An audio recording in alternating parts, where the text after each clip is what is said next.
السلام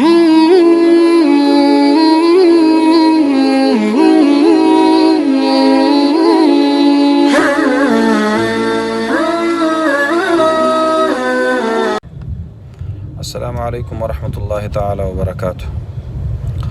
ناظرین، جیسا کہ آپ کے علم میں ہے کہ خیبر پختونخوا کے صدر مقام پشاور میں جامعہ زبیریہ میں شیخ الحدیث حضرت مولانا رحم اللہ حقانی صاحب کے درس مشکات کے دوران دھماکہ ہوا۔ اللہ کے گھر میں بیٹھے ہوئے اللہ کے مہمان جن کے گود میں حدیث کی کتابیں پڑھی تھیں، ان کو خون میں نہلایا گیا۔ ان کے جسم کے ٹکڑے مسجد کے چھت سے اکٹھے کیے گئے۔ بڑا دل خراش واقعہ تھا۔ جب بھی دل میں اس واقعے کی بات آ جاتی ہے تو یقیناً بحیثیت مسلمان انسان کو بہت دکھ ہوتا ہے۔ مسجد کا کتنا احترام کرنا چاہیے، تو اب مسجدوں میں دھماکے اور پھر وہ معصوم طلبہ جو قرآن و حدیث پڑھنے والے ہو، پھر ظلم بالائے ظلم یہ کہ ریاست نے جو رد عمل اور جو رسپانس آرمی پبلک سکول کے واقعے پر دکھایا تھا، تو وہ بھی ہمارے ہی بچے تھے، یہ بھی ہمارے ہی بچے تھے۔ بچہ ہوتا ہے، قرآن پڑھنے والا ہو، فزکس کیمسٹری بایولوجی پڑھنے والا ہو، جو بھی ہو، معصوم ہوتا ہے، بچہ ہوتا ہے۔ 5-6 ہیلی کاپٹر بیک وقت گھومتے پھرتے پورے پشاور کو انہوں نے گھیرے میں لے لیا۔ کبھی فوجی آفیسرز، تو کبھی پرائم منسٹر صاحب، تو کبھی چیف منسٹر صاحب، تو کبھی ہوم سیکرٹری صاحب، تو کبھی کوئی ایک آفیسر، کوئی دوسرا آفیسر۔ اور یہاں پر میں اگر اس واقعہ کا روداد آپ کو سنا دوں تو لوگ اپنے پیاروں کو اپنے چادروں میں لپیٹ کر اپنے کندھوں پہ رکھ کر اسپتال لے کے جا رہے تھے۔ کوئی ایمبولینس نہیں آئی، کوئی یہاں پر اس کے بعد سیکیورٹی نہیں بڑھائی گئی، بلکہ سیکیورٹی تو حکومت دیتی بھی نہیں مدارس کو۔ اور پھر اس کے اوپر جو ظلم ہوا، وہ آئی جی پی صاحب کا وہ سٹیٹمنٹ ہے جس میں اس نے کہا کہ تو چھوٹے موٹے واقعات ہیں، یہ ہوتے رہتے ہیں۔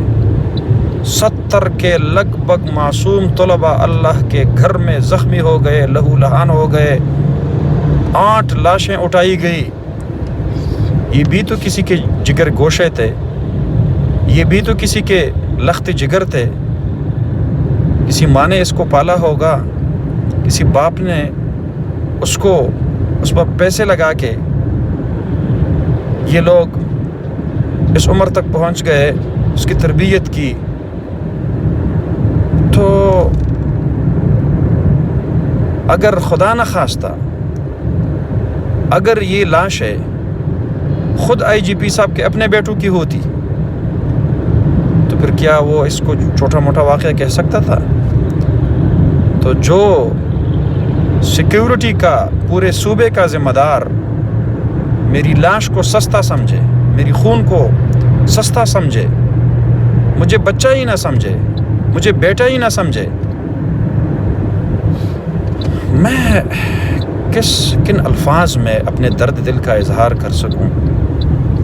اور پھر اس کے بعد صوبہ بھر کے تمام مدارس کے پیچھے پروفارم میں بھجوائے گئے سیکیورٹی ایڈوائزری کمیٹی کی طرف سے،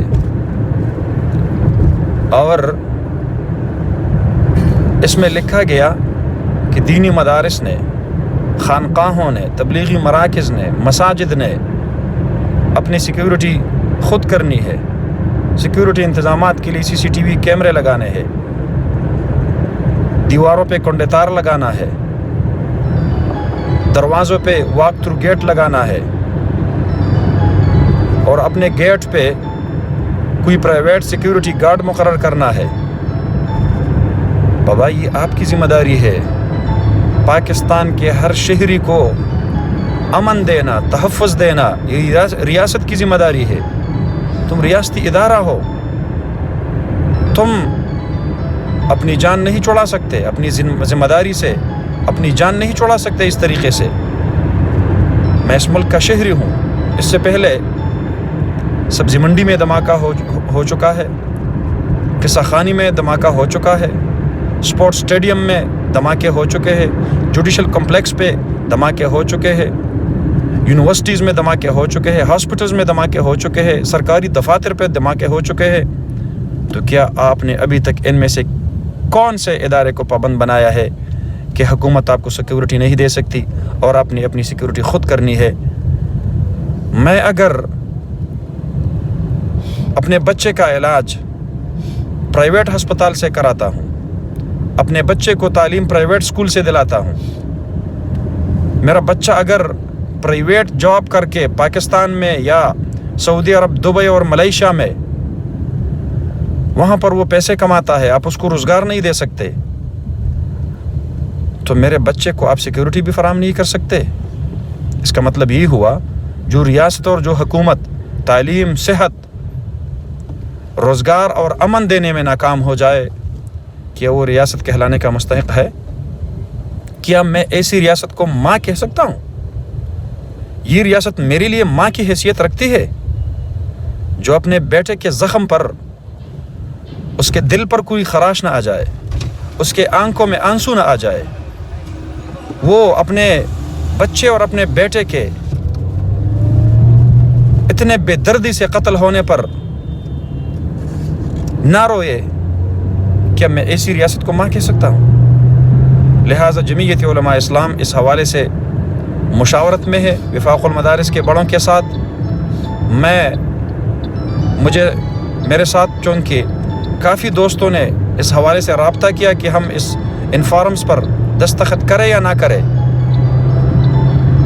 تو جس وقت تک ہمارے اکابر ہمیں کوئی حکم نہیں فرمائیں گے اس وقت تک ہماری پالیسی یہ ہوگی کہ ہم ان فارمز پر دستخط نہیں کریں گے۔ سیکیورٹی دینا اسٹیٹ کی ذمہ داری ہے، ریاست کی ذمہ داری ہے۔ حکومت کو چاہیے کہ علماء اور مقتدر علماء اور قائدین کی سیکیورٹی کا بندوبست کرے، تعلیمی اداروں کی سیکیورٹی کا بندوبست کرے۔ 10,000 روپے ماہانہ مساجد کے ائمہ کو اور خطباء کو دینے کی چیخیں مارنے والی حکومت آج اللہ کے گھر کو امن نہیں دے سکتی۔ ڈوب مرنا چاہیے ان کو۔ اپنے گھروں پہ کتنے پہرےدار کھڑے کیے ہیں، اپنے گھروں پہ کتنے سیکیورٹی والے لگائے ہیں۔ آج تک کسی بھی منسٹر، کسی بھی بیوروکریٹ، کسی بھی آفیسر، کسی بھی چیف سیکرٹری صاحب، اس کے گھر پر آپ نے کوئی پرائیویٹ سیکیورٹی گارڈ دیکھا ہے؟ یہی پولیس والے ان کی سیکیورٹی دے رہی ہے۔ تو پولیس یہ حکومت کی پولیس ہے یا یہ ریاست کی پولیس ہے؟ یہ پولیس عوام کو سیکیورٹی نہیں دے گی؟ یہ ان کی ذمہ داری نہیں بنتی؟ کیا میں اس ملک کا شہری نہیں؟ میرے ہاتھ میں بخاری ہے، قرآن ہے، مشکات ہے، کیا یہ میرا جرم بن گیا؟ میں مسجد میں پڑھتا ہوں، پڑھاتا ہوں، سیکھتا ہوں، سکھاتا ہوں، میں اللہ کے دین کو پھیلاتا ہوں، تبلیغ میں جاتا ہوں، تو کیا یہ میرا جرم بن گیا؟ اس وجہ سے کیا ریاست میری سیکیورٹی سے اور مجھے تحفظ اور امن دینے سے عہدہ براں ہو گئے، بری و ذمہ ہو گئے؟ کبھی بھی نہیں۔ اور یہ بھی نہیں کہ علماء قتل ہوں گے، طلباء قتل ہوں گے، یہ لاوارث ہوں گے، ان کا کوئی پوچھنے والا نہیں ہوگا۔ پورے پاکستان کے مذہبی طبقہ کا ولی، وارث، پاسبان جمعیت علماء اسلام